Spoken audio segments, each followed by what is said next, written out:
Inamin ni kapamilya Primetime King Coco Martin na nahiya raw siyang ipasok ang kanilang dalawang kapatid na sina Ronaldo Martin at Ryan Martin sa FPJ Batang Quiapo. Sa latest episode ng OG Diaz Inspires nitong linggo, sinabi ni Coco na nag-aalala raw siya sa iisipin ng ibang tao na kaya nakapasok ang dalawa sa serye ay dahil kapatid niya. Sabi ko naman, ibang tao nga natutulungan bilang Pilipino. Tutulungan mo rin yung kapatid mo pero lagi kong sinasabi talaga, ang pinakaayaw ko sa lahat yung mapapahiya ako, saad ni Coco.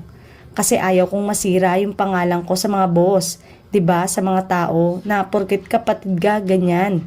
Ayaw ko yung baka mag-feeling sa set o magtamad-tamaran, wika niya. Dagdag pa ng aktor, hindi raw niya itinuturing na iba sa mga kasambahay ang mga kapatid niya. Ganun ako kabalanse, anya. Samantalang magkakaalaman na raw kung sino-sino sa mga artista at production staff ng FPJ Batang Quiapo ang negatibo at positibo sa paggamit ng bawal na gamot.